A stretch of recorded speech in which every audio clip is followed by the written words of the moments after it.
Hi, it's Brandon Splay from thirstgym.com. Today we're talking about an exercise called lateral lunge with fake med ball chop. This is an exercise that's going to help your athletes change direction and improve their speed and agility by really not actually doing any speed and agility. And that's what's great about this exercise, is that we can see benefits without actually having to run all these tests and things. So what you're going to need is you're going to need a med ball. You want to make sure your athletes can do a good, decent lateral lunge. I know that's something you're training, you're still working on.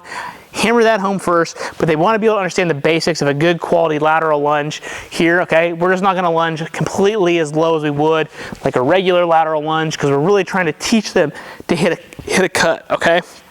So this works great for athletes that have a hard time getting into a cut, okay? So what I mean by that is, if they go to change direction and they're planning and they're like this, okay, they're really, really high, they're not actually able to sit their hips back to explode out, you know, because if you're up really high and you're changing like this, you're not getting low, okay? So big part of changing direction is when we go to actually change is we want to be able to get low here to have all that power. Or if I'm just kind of walking like this, obviously I'm probably not sprinting very fast, right?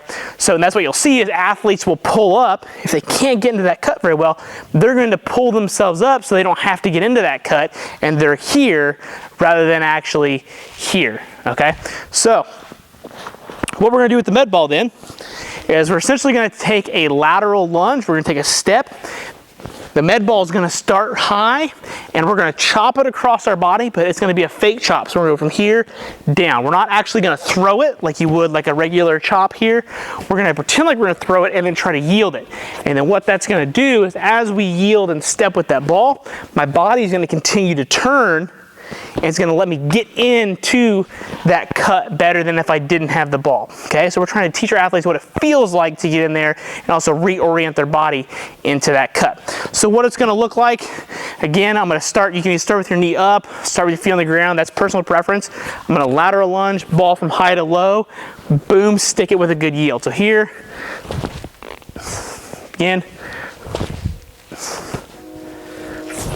So notice my position here, knees right in front. I'm in a good athletic position here. This would be a good cutting position to be able to come out, okay? Then what you'll see from a mistake standpoint is when they go from high to low, most athletes, if they really struggle to get into this, they're gonna have their knee face outwards when they go to do this. So they're gonna go like this, okay? That's not letting me get into the cut. We wanna go from here, step, knees forward, right in front. This leg's still good and long. My pelvis is actually facing towards the way that I'm pretending to chop the ball. The ball is going to stop right above my hip. We don't, if your athlete's doing this and they're actually chopping, the ball's going like this, either the ball's too heavy or they're not strong enough to stop the ball and create the yield. So we either need to work on the lateral lunge piece, actually getting them good quality lateral lunges to get stronger down there, or reduce the weight of the ball or the load they're using, find like a 2-pound ball, and then see then if they can control that and then build that up over time. So again, really quickly, usually you're gonna go whatever way you're stepping towards, ball swing high, low, explosively. Again, want to yield, really stick that here.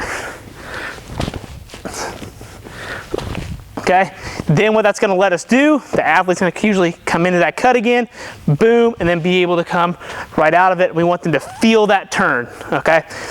I really like this, mixing it in with our plyometrics or our power phase in terms of where it's at in our training. So I may have them, we may actually be doing change of direction based work. So we're not doing any linear that work that day.